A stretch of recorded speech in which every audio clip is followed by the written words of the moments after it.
And we're really excited about it because it's way more fun to have a conversation in person, and it's fun to not be jet lagged for once. It is. Well, I'm still working my way off. I got home. Oh yeah, you been just here for like 2 days, and I actually don't even mind the jet lag coming home because I just wake up at 4, and I'm just like alive. I'm ready to go. You're an early bird anyway. Yeah, though. and so this just like enhances the earliness, and then like I'm in bed, and now I have an excuse to be in bed early. I'm like, Delaney, I gotta fall asleep at 8:30 tonight. Like I'm crashing. Right. She's like, I get it, you're jet lagged. I'm like, I'm always jet lagged compared to you. Right. So I'm still on the jet lag, which was a 10-hour difference from Bulgaria, which became like a home away from home. Was that the same as Russia? Yeah. Or even further? It was the same time zone. Okay, got it. Yeah. So I mean, which was awesome for us to go to Sochi from Bulgaria. Dude, yeah. We had no time change. Mm-hmm. The travel was super easy. Right. And so we were like locked and loaded, like ready to go. So you went to Bulgaria and played on 1 or 2 events before Sochi. We played an FIVB, a 1-star in Bulgaria before Sochi. Then we played Sochi, and then we came back and played a Bulgarian national tour event. We got a wild card into their main draw there. Mm-hmm. And then we played one more FIVB 1-star to end it. So we were out there for 5 weeks. Right. So it was a lot, going from like not competing really at all for a year and a half. And you hadn't really been on an actual world tour where you played in like multiple events on the road, right? Yeah, that was the first. Yeah, right. It was it's a lot. It's like, and it's cool because I mean, you look at it and people always say, "Oh my God, like this is what a dream! Like you're traveling the world, you're doing all this stuff," and like 100% is amazing and it's awesome, but it's a lot different when you're married. Right. I'd imagine it's a lot different being single versus married because like you're 2 weeks in and you really just want to go back and like hang out with your wife. Right. And Delaney, like when we were signing up for these events, like we thought that we'd be doing it together. Right. Because her and Tracy had like 160 points, which is enough to get into most 1-stars, qualifier Not anyway. anymore. But now you need like 400 points just to be the dead last seed in the quali in a 1-star, which is kind of crazy. Right. And so we had a pretty tense dynamic because she was like, she was mad that she couldn't play. Mm-hmm. She's like, we've been working so hard to play. And like we even agreed like she was going to quit coaching Pepperdine so she could be a full-time player. And I was like, I'll figure out the finances. And then we had this unintentional role reversal. Right. And I was like, well, I get to go play. Bye. Yeah. And so it was like a pretty tense first couple weeks. And I was like, listen, D, like, I'm not taking your spot. Right. Yeah, exactly. You know? And so once we kind of got over that, it made it a lot easier. But by the time, like I've never had a situation where like that last tournament, I was like, I don't even want to play. Like, I just want to go home. Right. It was hard. That's probably the hardest part about being on the road is when you get to that point in the trip where you know deep down you just want to go home and like obviously you care about what you're there to do. Yeah. But you're like your energy's getting pulled in a different direction, and like when it's your full-time job and you're playing for your partner, your team, your family as well, and you know the priority is at home, like the priority is be with your family and whatnot. Right. But you've already made the sacrifice and you're like, I have to get over it and I have to perform in this tournament or else it's going to be way worse because I just wasted an extra week being here and I didn't get the result. And you know, that's the hard part mentally when you have to snap into that, like, okay, here we go. Yeah. Another week. Commit. Don't even think about the last day. Like, you're here to win this tournament. It's the only thing that's going to make it better, really. Yeah. And then when you have a kid, it doubles. Yeah, I bet. Or triples even, because your kid is, dude, every day. It's like, I'm FaceTiming. It's like, I didn't know you could say that. Right. What the? Your hair can go in a ponytail now? That's cool. You know, just small stuff. Yeah. And it's like, you're missing out on that stuff, which is, you know, everyone goes through it to a certain extent, but it definitely makes it a little harder. Yeah, and that's what, I mean, I was asking you about it because I'd never done it before. Mm-hmm. And I was like, how do you deal with this? Like 4 or 5 weeks on the road, which doesn't, you know, when you say it, it doesn't sound like a ton. When you look at like a whole year of work, right? And when you're in it, you're like, geez Louise. And this last tournament, I mean, it was just like Adam and I had been so close to like breaking through, like having like a good, like we had a good win, a really good win over Cayman Theo and Sochi, Right. but in terms of like our mission on the world tour, it didn't do anything Right. for us. Like it just entered us into a tournament and we lost first round. It was and like a big moral victory. Points. Yeah. Yeah. Good moral victory, but I lost like 80 points Right. from it, which sucked. Cause then and then we got so close, like should have beat Argentina. Mm-hmm. Like had them on the ropes in the third set and Yeah. let it go. And in the A first good team too, by the way. yeah, really good team. Mm-hmm. And in like the first Bulgaria event, we beat this French team. 1-stars are stacked now, because like when you're missing these mid-tier events, all the teams that would be playing and competing well in 3-stars have to play in 1-stars because the clock's ticking, or you're going to lose your points by not playing. Yeah. And so like guys who were like winning 3-stars, like Samade, who played in the finals, Mm-hmm. he played in both 1-stars. Prudel played in 2 Olympics. He didn't even make it out of the quali in the first 1-star. Rangieri barely made it out of the quali in the last 1-star. It's crazy. Jeez. And so we played this French team who had won 3 golds first round of the first Bulgaria event, and we beat them. We were like, geez Louise, like that's a really good team. So we like every tournament we had one great win, Mm-hmm. and then we just couldn't like back it up with the next one. We couldn't string them together. Yeah. And it's like first one we lost to Canada after beating France. And Canada, like they played awesome, ended up taking 5th. And you've played them, Jake and Will. Yeah, yeah. They're a good They team. should have beat us. Me and Jake Trev. was saying. Me and Trev in Aguas Mexico, right? Calientes. Yeah. They should have beat us, and we were like, "Oh crap, we cannot lose to these guys right now. We have to win this." Yeah. Norsaka, Yeah. and we squeaked it out. Yeah. But yeah, I mean they played great, and then we beat Cayman Theo, which was a good win. Mm-hmm. Lost to a good Argentinian team that we played well enough to beat them. For sure. We had our chances. Yeah. And then so we lose that one. And then we got second in a Bulgarian National Tour event. Won way more money than I thought we would have. Like, all right, this is pretty sweet. Take that, yeah. And if anybody can exchange a Bulgarian lev, by the way, I have plenty. So Oh, there you go. they couldn't exchange them at LAX. Oh, really? Yeah. I was like, well, I don't know what to do with all these things. Oh shoot. Hope it's not too much. Yeah, so Dang. I have, we're going back to Bulgaria at some point, though, because they have like 3 more events there. Oh, there you go. So, whatever. And then the last tournament, we beat this really good English team. They're these like 20, The young guys? Yeah. Yeah, I've seen them. And they played all 3 Cancuns, and they like took like Ermacora and Pristals like 14-16 in the last round of the quali, and then Ermacora and Pristals got like 3rd or 4th in the main draw. Yeah. It's like they barely lose these guys in 3. They took Estonia to 3, barely lost to them, and they took another really good team to 3 and lost to them. And so we beat them, and I was like, that's a good team. And then we play this like average at best Hungarian team. Like Right. it's like we finally get a pretty good draw, Mhm. like team to beat, and we just like we were awful. Lost it.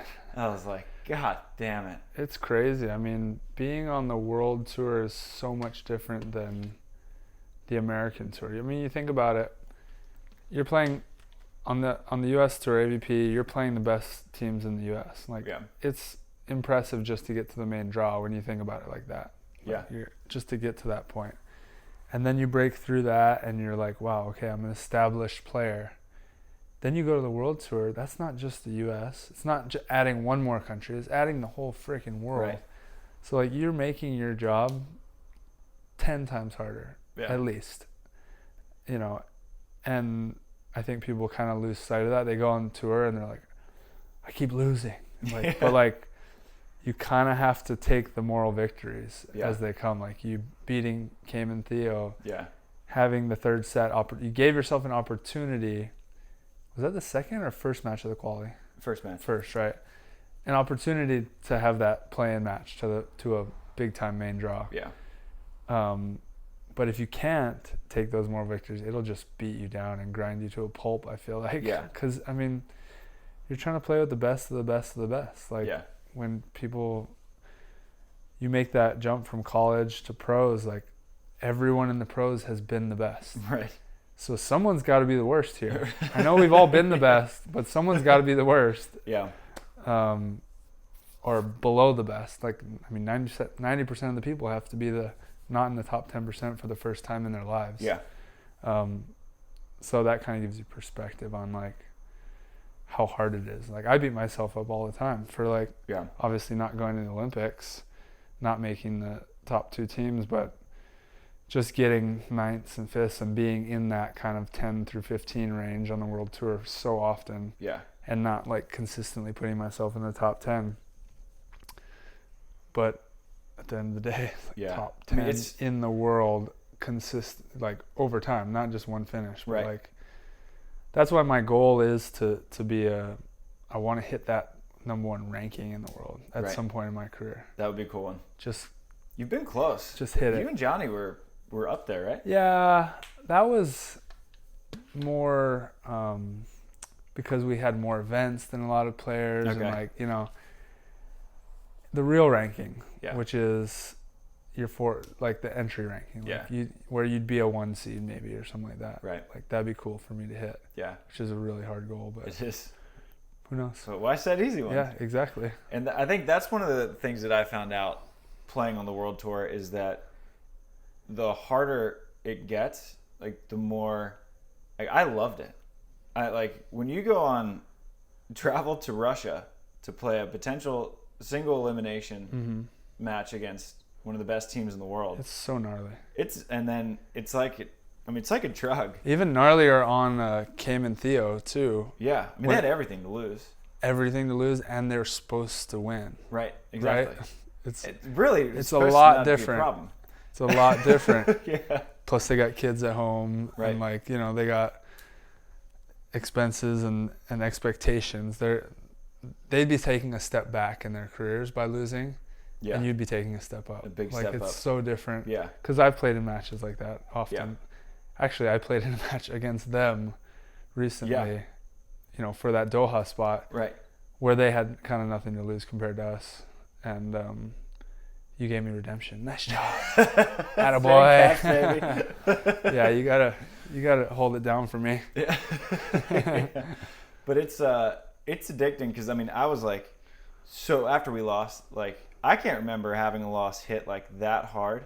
And it was like a bunch of other different factors. Like I was just sitting there. I had like a little mental breakdown at the end. Mm-hmm. And it was tough because like we were so close and we didn't really make that breakthrough that we wanted to after having like 3 pretty good opportunities. And then like just like being away from home and just the difficulty of it. But then I get home and within 2 days, I'm like, all right, when do we do this again? Mm-hmm. You know, and you just like want to get back to work immediately. And I thought I was like, yeah, I want to take like a week off and just like chill. But then like I set practice up for like 5 days in a row already. And I'm like, all right, well, it's time to right. Like. I like that though. I'm kind of opposite in this particular situation. I had written out like, you know, my brain was trying to comprehend, it still is trying to comprehend the whole last 5 years of leading up to this Olympics. Like, I was talking to my agent and he's like, whether you knew it or not, every single day of the last 5 years, even subconsciously, like you were thinking about this Olympics. Like you were planning, doing everything you do for that moment, you know, and it just ends. So he's the one who kind of made me feel okay, like taking a week off, and like he's like, dude, just chill and sit on the couch and eat Oreos if you need to or whatever. And I mean, just hang with my daughter and whatnot. But I definitely wanted to get back to work. Yeah. Physically, it didn't feel good to take a break for me. Right. But I think it's a good mindset to have, like when you come off the world tour, whether it's good or bad, to just keep going about your business, like the way you've always done it. Your career can't be like these. I've done it like for a long time. Like you go through season or you go through like a road trip, and then you come back and you like, you know, whether you drink or like eat like shit and give yourself this time off like it's a celebration whether you win or lose. Right. And then you have to come back from that dip and you're like riding this roller coaster where it's a lot easier mentally and physically to just structure your whole life. Like, this is just what I do. I work, I go to work and try to get better at volleyball, whether I win or lose. Yeah. And then that's just what it is. And then these other people are riding this roller coaster and it can really drain you. Yeah. And I mean, you obviously had and part of me felt like so ridiculous being so like sad and deflated after losing, because I was like, relative to what you and Trevor were going through and Kerry and Brooke and Stockman and Kowinski, like you guys put in 33 months into an Olympic race. You guys finished like 11th in the world. Yeah. And you can't go to the Olympics. Kelly and Emily were like 8th and they can't go. Carrie misses her first Olympics since this millennium. Mm-hmm. And Brooke, I don't know how many injuries like she was battling, but she fought through all of them, played in more events, like so many events, more events than I think anyone in the entire Olympic race. And she didn't make it. Right. And so like what you guys, the peaks and valleys of that are substantial. It's draining, yeah, for sure. How, like, you and Trevor needed to win Ostrava. Yeah. Like, what was it like going into that? That was a cool experience because it was like, okay, I've earned myself a new experience at a higher level of professional athletics. Like, this is next level pressure, you know. I was in a similar situation with John where we were chasing, but it ended, I want to say 2 events before the very end. Like we couldn't close the gap at that point. And he was the captain and he's my leader and whatnot. Now I'm kind of more in that leadership role and like, okay, like I need to like hold it together for the team and like push us in the right direction. We're kind of co-captain, you know, we all kind of take our lead at different times. But just like, wow, this is extreme pressure. Like we cannot lose. Right. And we have to get a top 5 just to push this to the next. You know, I mean, it was like that in Cancun. Like we could have given up the spot in Cancun too. Right.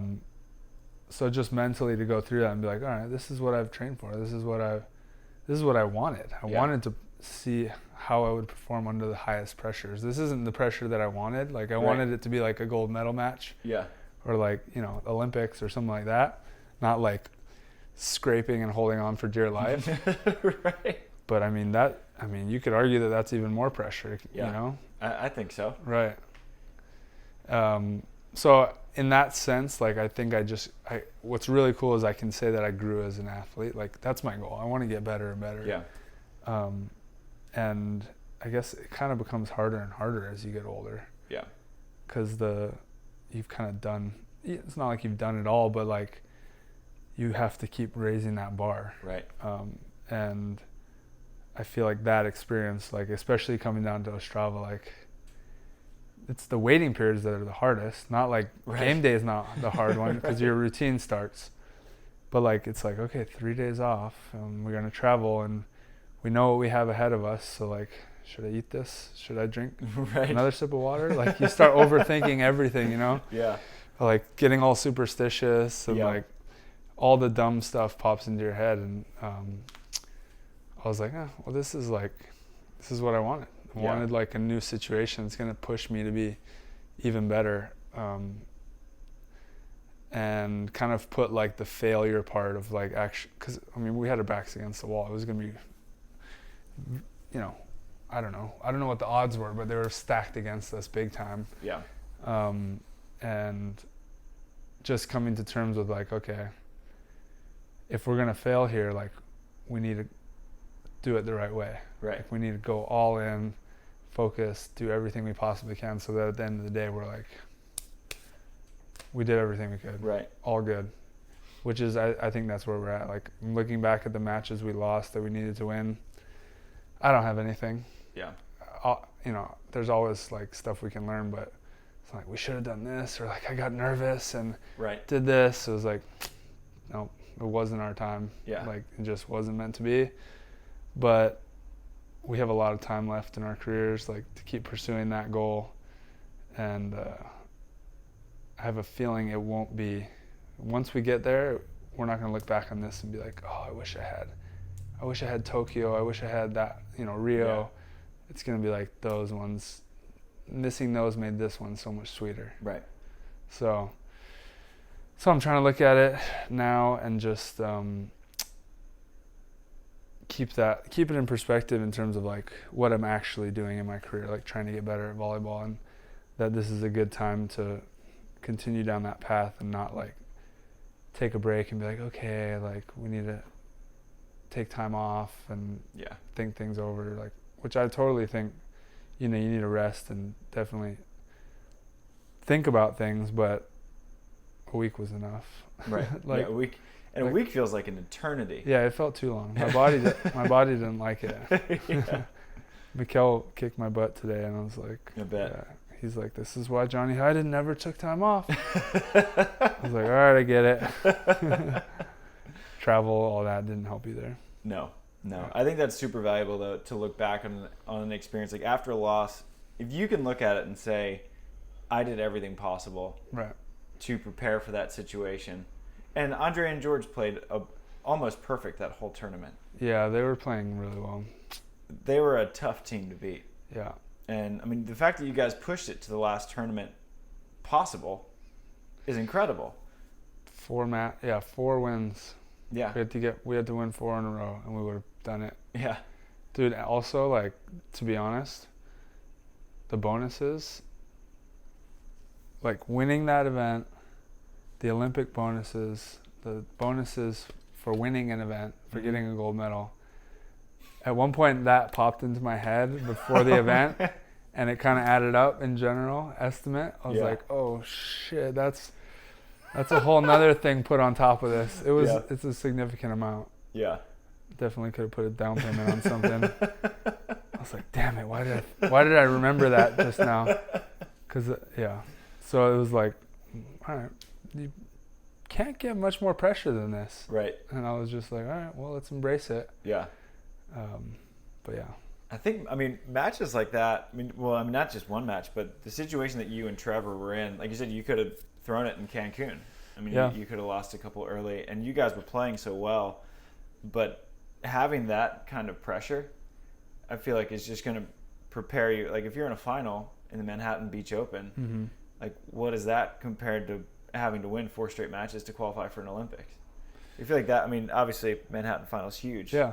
But it's like you're that much more prepared for those enormous moments now. Yeah, the more times you put yourself in that situation, the more comfortable you get, and you're able to relax and be present and see things that other people who are in that situation for the first time maybe aren't able to see, and you start seeing it in them, and you're like, okay, I'm gonna take advantage and win it right now. Like, that confidence comes up, and it's like, Kobe being in the NBA Finals, like LeBron, like they perform for a reason because they've been there so much, right? Yeah.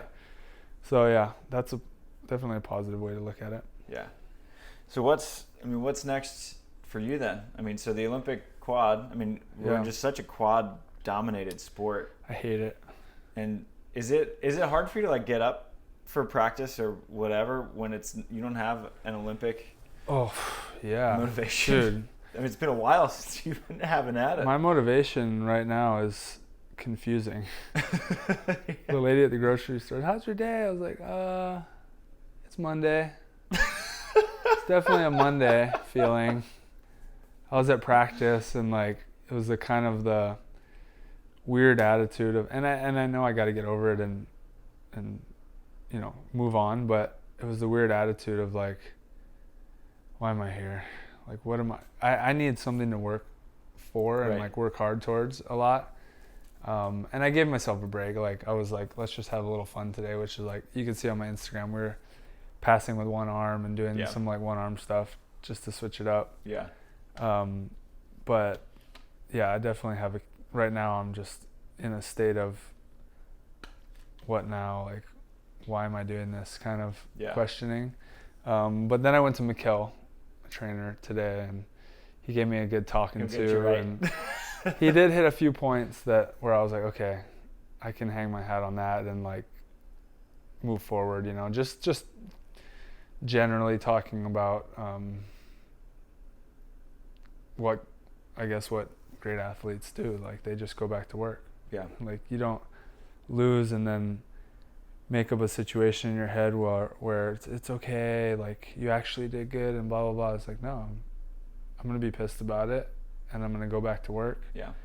And keep getting better and take advantage of this time, not like celebrate the loss. And you look at like a Kobe, MJ, Jordan, like what are all those stories that you hear?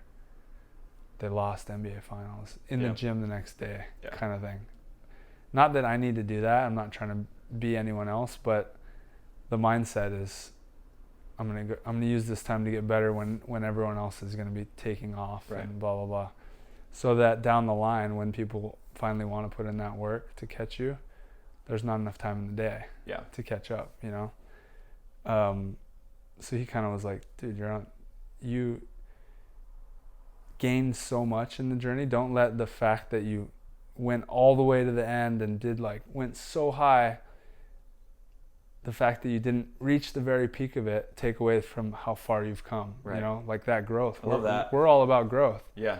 So he's just saying, like, we went all the way to the top. Like, let's not start going backwards now. Let's embrace the fact that we're this high. Yeah. And we've raised the bar this high, and let's just keep building on it. Like, there's this door at the top that we didn't walk through. Let's close it and just keep walking down the hallway. I like that. Like, that's what he was telling me, and I was like, all right. Yeah. Now I feel better. That's a good one. I think you would love this book I'm reading. Tim Grover's book, Winning. Really relevant. I have his other one. I didn't read it yet. Relentless it's okay. Okay. But he talks a lot about Jordan and Kobe, and you mentioned that. Yeah. Kind of made me think of it, but you would love it. I mean, it would be very relevant Winning? for you. Yeah. Interesting. Because he talks about just how, like, winning is as soon as you're close, like, winning, it'll just, like, kick you down and just see how you respond. Right. But it tricks you into thinking that everything you did up until that point was a fail. Right. And like, oh, now I'm back down here. Yeah. Or if, like, you just won, maybe that trickle ace went down. Oh, now everything was worth it. And you know, your mindset, like, now I'm up here rather than down here. Like, no, you're just here versus here. Right. Like, you're basically in the same spot. Yeah.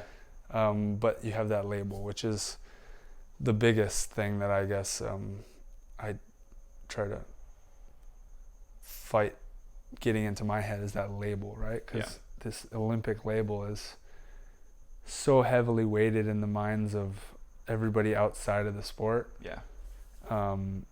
When like, people don't really see the reality of what that label is and who's getting that label. And then financially it has a big impact. Yeah. And so there's a lot. There's a lot to it. In fact, I need to text our sports psych right. Been meaning to get a meeting in with him just to get perspective, you know. Yeah. Seems like Mikkel's doing a good job as your sports psych. Listen, I don't like driving an hour up to his house, but when I leave every time, it's like, all right. Yeah. Now I remember why I drive up here. Yeah. So, he's a good part of my team, and he's the only one on my team that's gone through both quads with me. Okay. Yeah. Everyone else, coach, partner, agent, Gabby, obviously. Right. But trainers even at USA, all different except for him. So it's like he definitely knows how to talk to me. Yeah. Yeah. Does this one feel different than 2016? Yeah, I definitely was like pissed off and like needed to like leave and just be by myself for a long time when we lost that bid in Russia. Like there was a lot of anger there. Yeah. This one I was just like what's happening now? Like what? Yeah. I don't even know what just happened. Like it just ended. I was just like, oh, all right. I guess I'll just go home. Like it was almost like blank, you know? And I was trying to figure out, like, just journaling and stuff on the way home, just trying to figure out what I wanted to do, how I wanted to move forward. And it's still just like, life just goes on, I guess. Like I've been trying to like feel like this big thing was going to happen, you know? Right. And it's just like, oh, life just goes on. Yeah. I'm like, oh, all right, I guess we'll just move on then. Yeah, the lady at the grocery store is still going to ask you how your day was. Yeah, exactly. You know, Naya's still going to pick her nose and shoot Naya could care less. Like, she could totally care less about what happened. And it's been, like, the coolest week hanging out with her. Yeah. So there's that. Like, I never thought about volleyball or Olympics when I was hanging out with her, so. That's awesome. It's perfect, yeah. And so, in terms of trips, you're kind of done. There's Gstaad. Yeah, so we have Gstaad, and that's kind of also what I talked about Mikkel about, was just like, we have one opportunity in front of us. There's not much of a schedule, as we learned today with AVP announcing their, should we call it a schedule? Their second COVID series. Yeah. Which is, you know, obviously we want to be grateful that there's events, but I feel like we say that too often as players. Well, I'm just grateful that they're doing something. Yeah.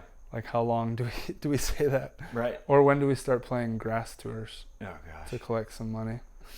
It's crazy. So for our listeners, if you haven't seen the schedule, which I'm sure if you're listening to the show that you have, there are 3 events for the AVP season. There is Atlanta, which is right after the Olympics.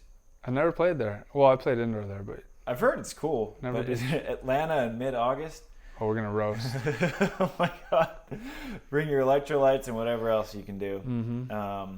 Atlanta, right after Atlanta is Manhattan Beach, not Manhattan, New York, and then after Manhattan Beach is Chicago, which is on the same weekend as it always is, and that is it for the year.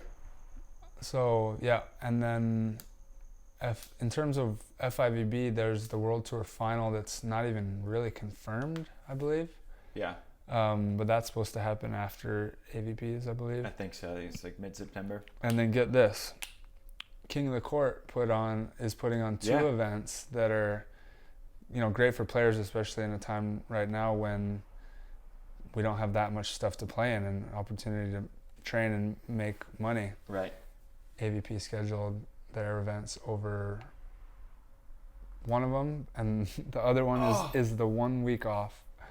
Oh man! So I thought the King of the Court was later. Oh man, I thought it was like over October, the September. King of the Court, so we can't play in Damn. those either. So we have we had 3 events on the schedule. Now they add their schedule, and we have 4 now. Yeah. Oh, brutal. Yeah. So that's unfortunate, but as of today, I decided all I have is Gstaad. Because who knows what will happen. Maybe they'll add events or something, you know? Yeah, I wouldn't count it out. And I also would not count out USA putting on another, like, kind of King of the Beach style tournament they did at the end of the year in Florida last year. Oh, one of those, yeah. Yeah. Well, I'm about to put my own tour on. Seriously, the SANDCAST tour. Dude. Come on. I just need an RV. We'll paint the logo on the side and just start driving. Well, that'll at least get into some of our fan questions. Yep. I just wanted to catch up with my boy first. So while we're on the AVP topic, we do have a fair amount of AVP questions. This one's from Kim Hildreth, who we'd had on the show a few times. She said, "What is the best format and purpose of the AVP Next Gold events / all caps, how stupid is pool play?" So the AVP Next Gold events, which I bet they have more events than us. They do, 100%. There are more AVP Next Golds than actual AVPs. Maybe I should play in those. You can. Let's go.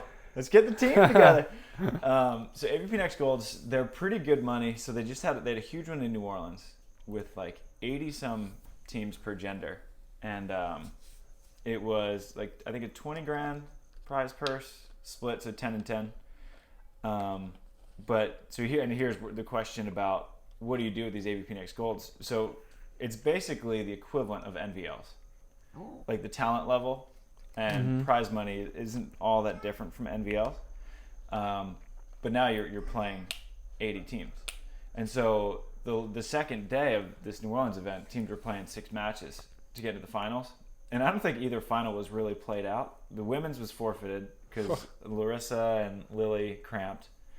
And then the guys, I guess Piotr, from what I was told, Piotr like couldn't really jump by the end of it, and because he was cramping. Yeah, and so what the best format is, I think with those, what do you do? I mean, probably just run like more pro events. Yeah, just take your AVP Next prize money and put it in. Just make like if you. It's a almost like a competitive tour. It is. It's competing with themselves now.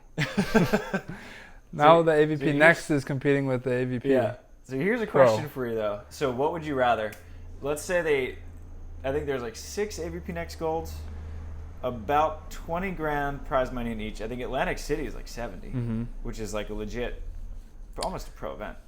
And so that's like 100 and, let's say, call it an extra 200 grand of prize money they're putting into AVP Next. Would you rather them take, and then so the AVP Next, the AVPs are 200 grand, 250, 200. So let's say they have a total of $900,000 of prize money. Would you rather them put on like $900,000 events? Is prize money really the major factor here, though? True. It's probably more like the cost of putting events on, right? That's what I would love to see. And so, like, using Bulgaria as an example, they have this awesome setup. So this guy just bought the land, built the courts there, and now it's just his real estate. Right. He doesn't have to rent out sand every time. It's just there. Right. And then he brings in clinics, other tournaments, and so it's a revenue producing asset. Right. Now, like, I would love to see the AVP like buy a place in Florida, somewhere, buy a place in Texas. You can run clinics AVP first and like rent it, use it, and have it producing revenue. And so then when you go there, now the cost of your events is cut by 95%. You're not building a stadium every time. You're not renting sand every time. Right. And like throughout the year, you're using it to make money. And the fan base knows where it is. They can plan it. Yeah. And you can go back. Like, you can have like, you don't have to get city permits. Exactly. And so like, I don't know why that hasn't happened.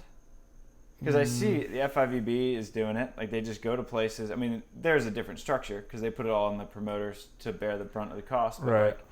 Like, they don't have to build the courts ever. They're there. Yeah, I mean, that'd be ideal, but who knows? The problem is we don't really know what's going on behind the scenes too much. Yeah. The other big problem for me is that the professionals are dedicating their lives to this and like waiting for something to happen. Yeah. Whereas AVP Next, it's like, this is just it's an amateur thing. Like, you play, maybe you have a job, or maybe you're young and you're in college and everything's funded. And whereas you have all these pros here, especially the players that aren't on the world tour. Right. They're like, so should I get a job or? Yeah. Because yes. Obviously COVID. Yeah, the answer is like, dude, quit. We're gonna put on amateur events, so you should live your life like you're an amateur athlete. That's basically the message. Yeah. Which I don't like. Yeah.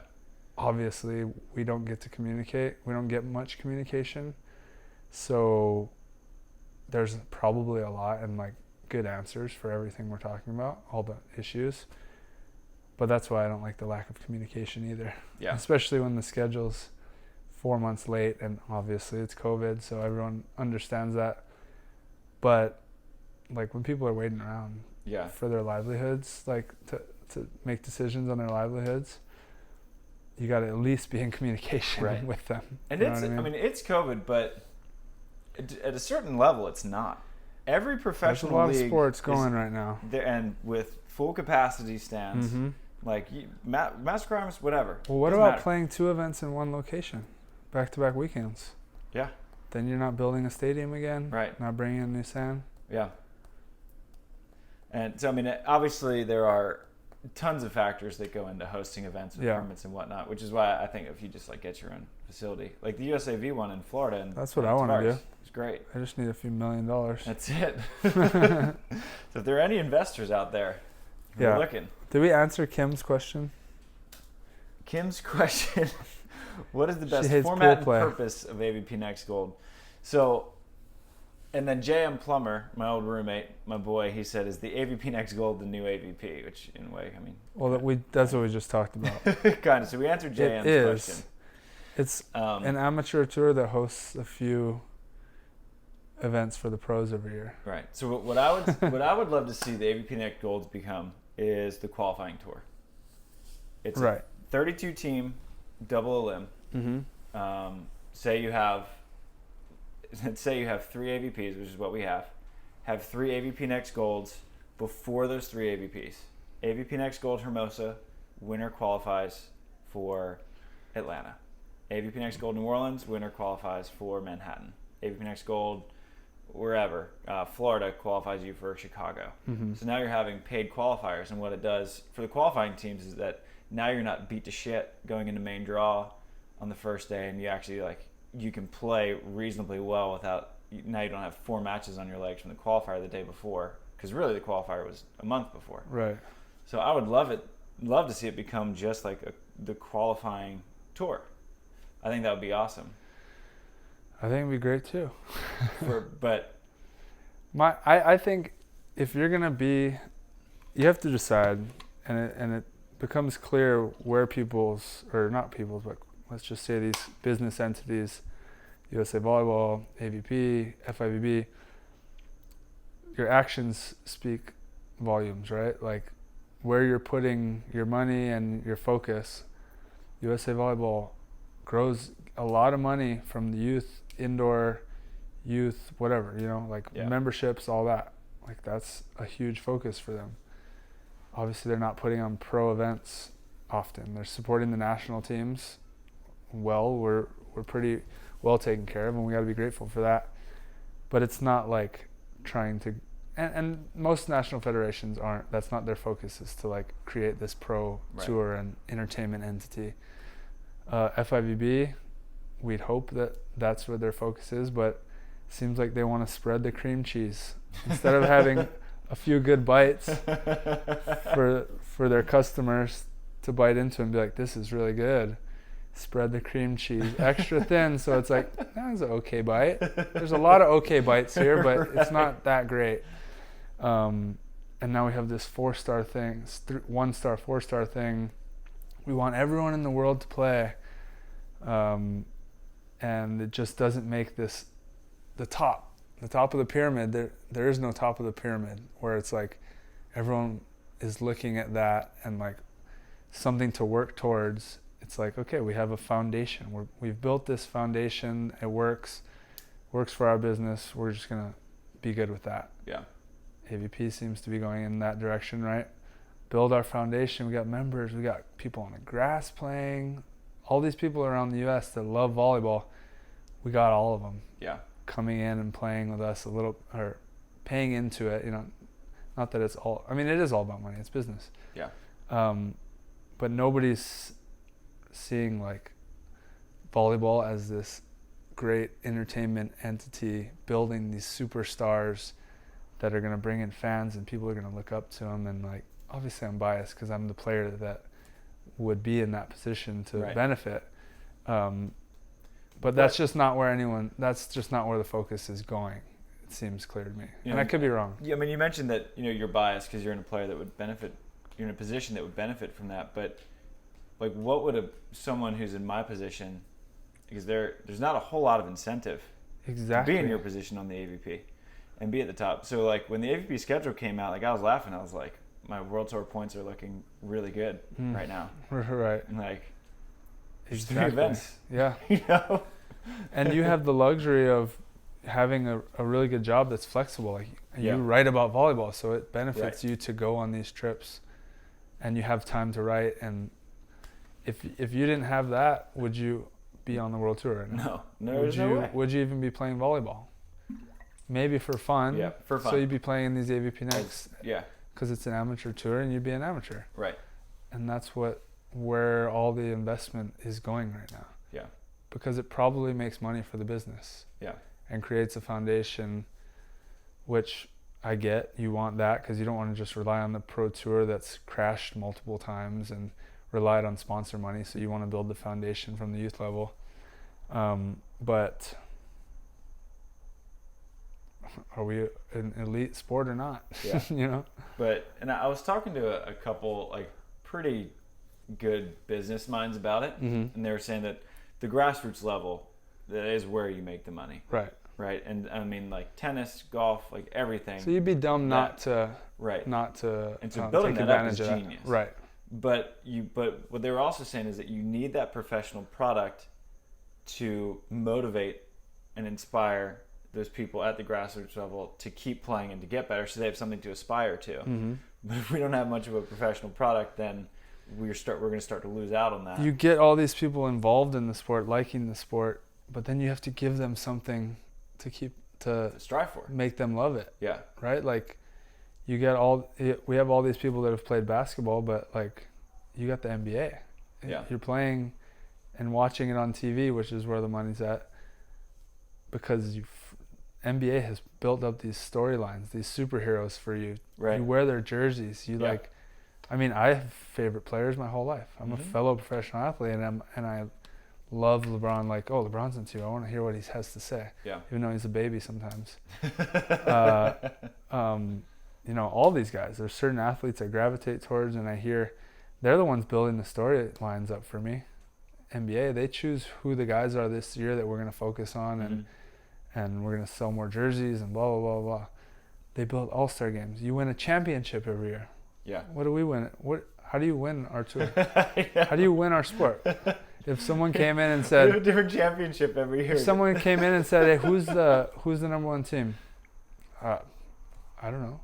Who's the number one team? I guess we don't know. Phil and them? Yeah, Phil and Nick, maybe. They won the Champions Cup. What's the Champions Cup? Oh, that was just made up. We just made it up, like, because it's during COVID. Yeah. Well, there's the Gold Series. Okay, what's the Gold Series? It's just 3 events. Who wins it? Nobody wins it. It's just the Gold Series. Oh. Okay. Surfing, you have the Triple Crown. Like, if you've won the Triple Crown in your career, you're like, your name's going down in history. It's a big deal. Like, you've won the Triple Crown of surfing. That's freaking epic. I don't care about horses or anything, but I know that there's a Triple Crown and horses win that thing. Yeah. And it's a big freaking deal. Yeah. I know that you win a championship. You win a Super Bowl. Someone wins the Super Bowl every year. Yeah. Someone wins the NBA championship. Someone wins the World Series. Nobody wins the AVPs. Yeah. It's just a few people playing events, and then there's this award banquet that happens and nobody gets to see, and then an Instagram post goes up that one team was the team of the year. Yeah. So we have to assume that they're the champions. Yeah. And you don't get it. I've been the team of the year. I was like, oh, this is it? All right. Well, I'm going to type it on my Instagram. I'm going to put it on my Instagram bio. My friends voted for me. Yeah. Anyway. What I'm wondering is, I was thinking about this, that because the FIVB obviously has an incentive for teams to stay together. Just with the Olympic quad, you build points as a team. Yeah, right. In non-Olympic years, it's not really the case. But do you think that the AVP, it would be wise for them to have, say, a championship, but you build points as a team? So kind of like how golf does it with the FedEx Cup, where you build points. Right. And then at the end of the year, the guy with the most points in the FedEx Cup is tour champion. And he wins like a freaking... He wins a buttload of money. And the only reason I care about the FedEx Cup points winner is because I'm like, holy crap. That's a lot of money. Dustin Johnson just won a buttload of money. He's bankrupt. I'm going to watch this last event because I want to see a person under stress of playing for a ton of money or like something huge.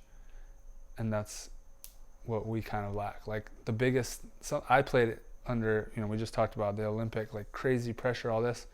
Nobody knew about it. I mean, they kind of, people knew about it because the hardcore volleyball because we told them about it on Instagram, right? My buddies, the McKibben bros, created this video that explained the whole Olympic situation and helped people buy into this narrative. Yeah. 2 players, they're the ones who pushed this narrative and made it really cool for a lot of us volleyball fans. They don't have a platform to push it to that many people, but I mean, it's significant.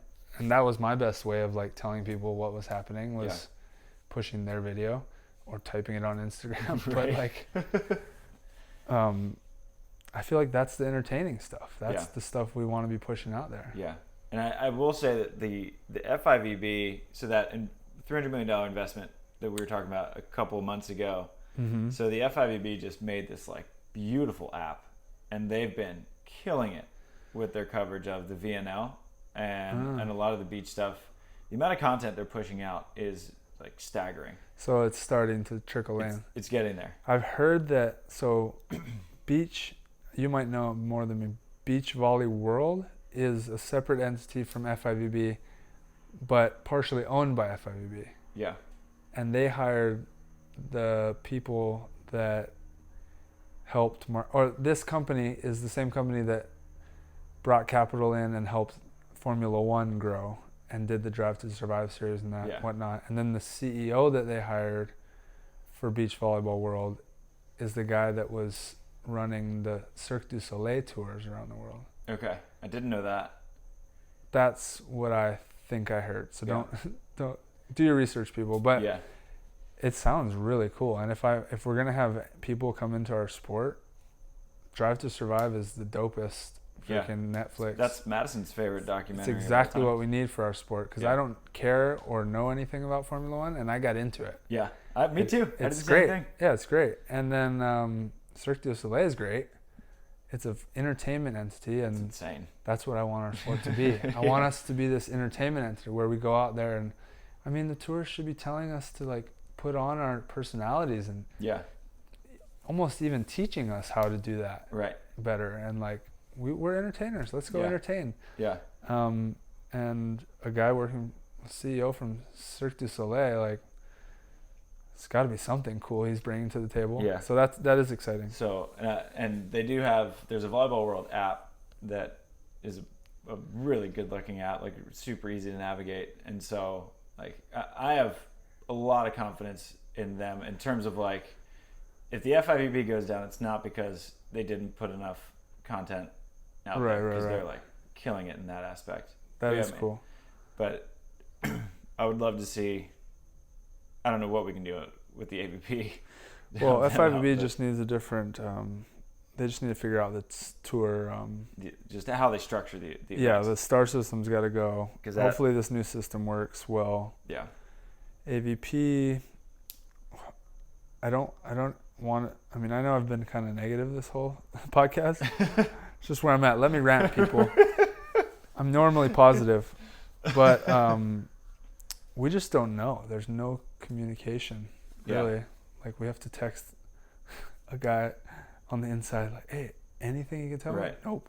And for the record, for listeners, we're all texting friends and like, anything? Anyone here? Anything? Yeah. Nope. Like, all right, well, we don't know what it is even. Like, we don't know what direction they're going, but.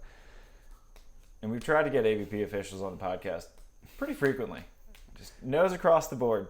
Not our fault. Yeah, they just don't. They don't want that.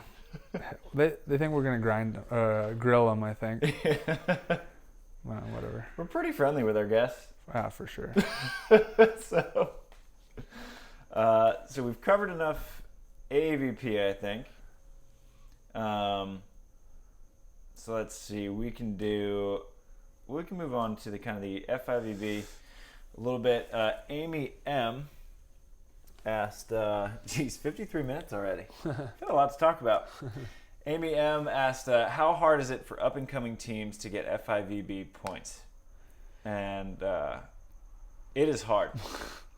It's extremely hard. I'm very, in hindsight, it looks like I was brilliant with the way that I structured my tournaments, just playing like 2 Norsakas a year, a couple 1-stars here and there, and people were like, a bunch of people were asking me, like, why are you going to these tournaments?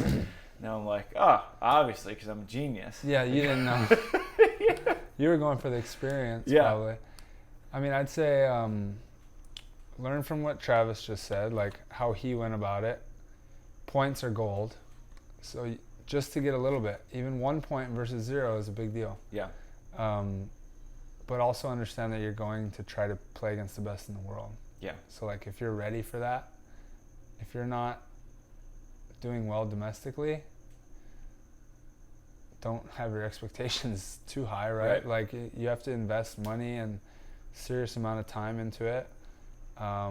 Also, if like maybe you have the funds but someone else doesn't, and you can go on the trip just because of that, I don't know if it's the best reason just to do it for like vacation, Right. But you could.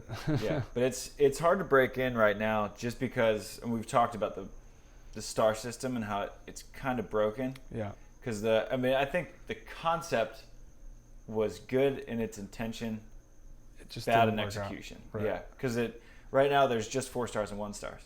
Because when we were talking to the owner of the hotel in Bulgaria, who was the one putting on the tournaments, and he said there's no point in putting on a 5-star. Right. Because it costs $1 million. Gstaad's a 4-star. Like this Right. has been our big event every year that Yeah. everyone wants to win, and like 4-star, same Right. as every other event. Yeah. But he was just saying there's no point to put on a 5-star, which costs $1 million, when you can put on a 4-star, it costs $600,000, and get the same talent as you would a 5-star. Yeah. Because like for the same reasons, there's no point in putting on a 2 or 3-star if you're going to get those same players at a 1-star, because no one else is putting those events on. And so, which makes the entry level is way higher than it used to be. Because you used to be able to get into 1-stars with no points. That was the point, is that was where you climbed the ladder. But now you need, me and Adam, we were the 4th seed in main draw in the Cook Islands, and now we're the 8th seed in the qualifiers for 1-stars with That's more crazy. points. And so, geez. Tracy and Delaney had like 150 points, which is usually enough to be like mid-quali. Yeah. And they were like 28th on the reserve list. Yeah. And so they were just buried. So like you like right now under this system, like you cannot break into the FIVB without getting pulled in by someone else. Yeah. It's interesting too. It's like I said, do well domestically before you go on the world tour, but you also can't wait that long. Like let's say you do break into the American tour like domestically, but it takes you 2-3 years, whatever. That's respectable. At that point, you're 2-3 years in, but you have to start breaking into the world tour, and that's a whole nother process of could be 2 more years. Right. So like,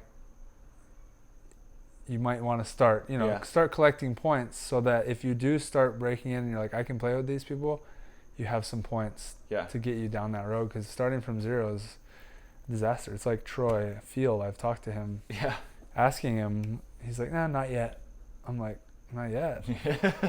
All right. Yeah. See you later. Yeah. Like so, that's and I'm rough. glad I didn't wait.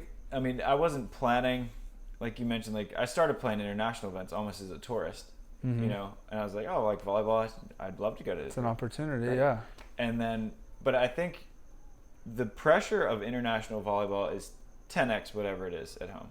Yeah. Because like for sure, when you're playing in a single elimination event, but you just put $1,500 down to get there, and time, I've invested a lot, and that pressure, it prepares you so much more for like playing a local qualifier or whatever, because it's just incomparable. And having USA on your chest if you're not used to that, it's like special. I put USA on my chest for the first time when I was 16. Yeah. Like youth national team, it was like the coolest thing, but like it takes a long time to get used to that, like playing with the American flag or USA on your chest, and then looking across and seeing Brazil. You're like, whoa, I'm like representing the US, playing against Brazil in beach volleyball. Yeah. Like this is a big deal. Yeah. No matter if you're playing in a 1-star or whatever. So that's just like added into that pressure, Yeah. And so I would say, I mean, if Norsakas pop up, you have to play them. Yeah. You have to, because they're like, you can only benefit. It doesn't count as an FIVB finish. Yeah. So it's not going to wash out a finish, and you keep it for a year regardless. If you do great, then you're in a good shape. Yeah. So Norsakas, whenever they pop up, gotta play them, and just sign up for everything and just see what happens. Because there's no, like, you don't get, it's not like $100 to sign up. You just sign up. Right. So that's what I would recommend to anyone trying to get on the FIVB.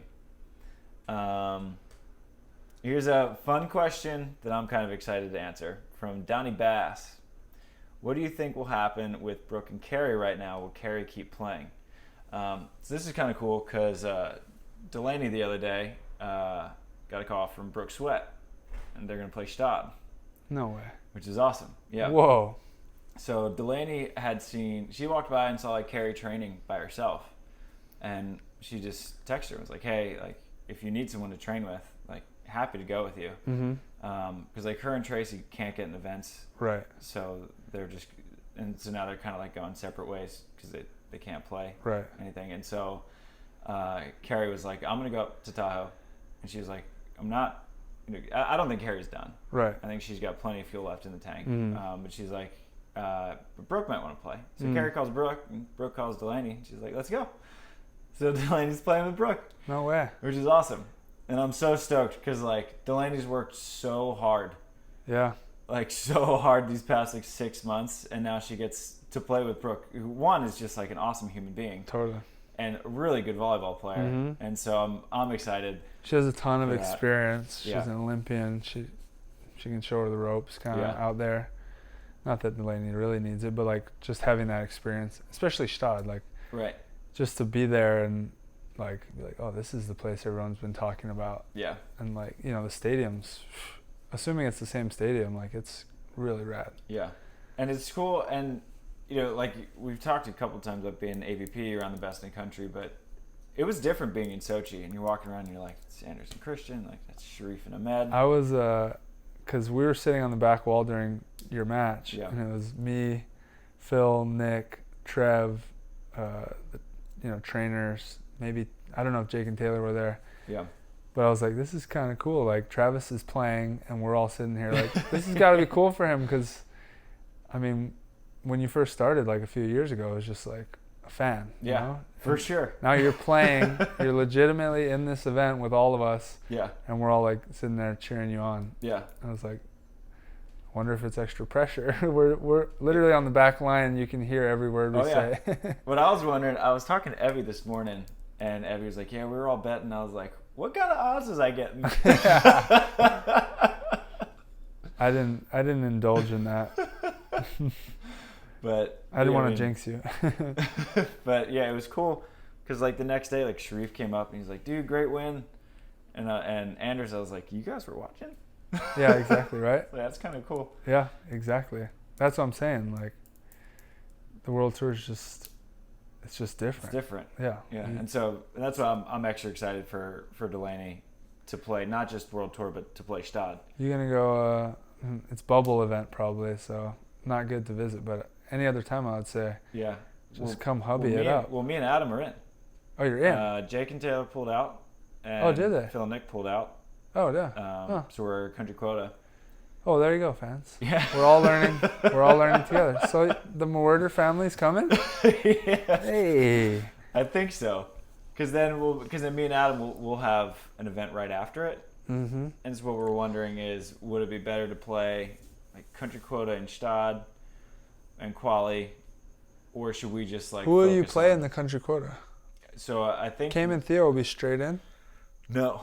So they're Bill and still Miles, in the country Bill quota. and Miles are up like 20 points on Cam and Theo or something close. Rough. And so I think it'll be you guys are in, and We better be. Chase and Casey.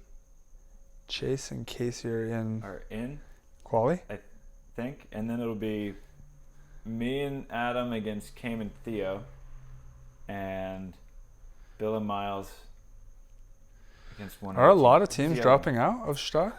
Yeah, so something's funky with it might not count for points. Oh, God. I don't know, though. That's what I was told. Because, like, if you've seen the emails that we've gotten, like, the Switzerland's borders are pretty tight.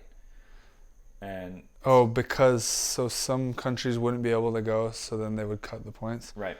So should I even go? Right, and then so if it doesn't count for points, like, then what do me and Adam do? Well, yeah, what are we all playing for? Yeah. I guess we get some money. For you, you'd get some money at least. I mean, I have nothing else to do, but Right.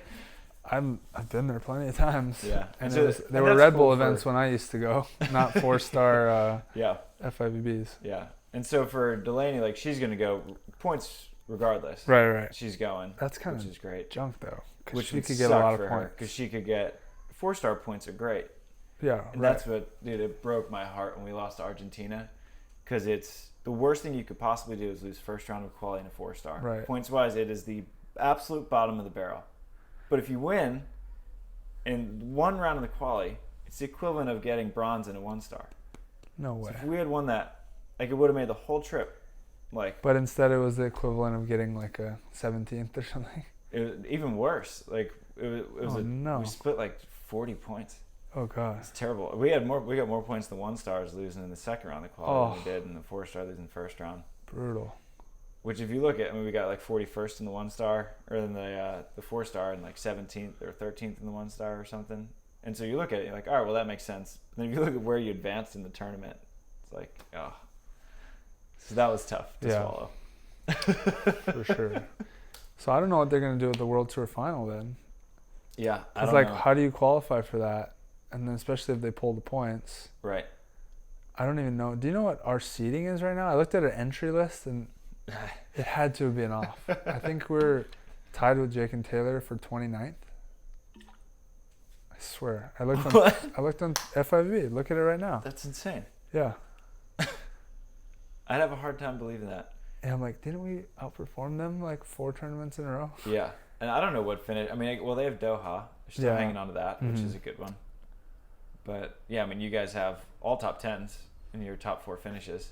Yeah, that's got to be worth something, right? You would think. Yeah. You would think. I don't know what's going on. The point system's tough. I honestly think the website's off right now, but whatever. I'd believe it. Entry points. Look at that list. I'll bring that up. So we've been here for like an hour 7. You gonna do one more question? Last question. Okay. Let's see.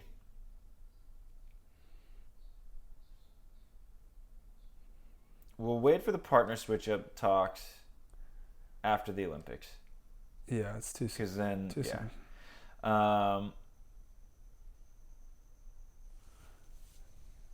So this is kind of relevant from Nicole Robeson. Do you guys ever deal with burnout? How do you deal struggling with the sport you love? Which is interesting because I feel like it's, with how little we get to compete, it should be hard to have burnout at some point. Right. You know?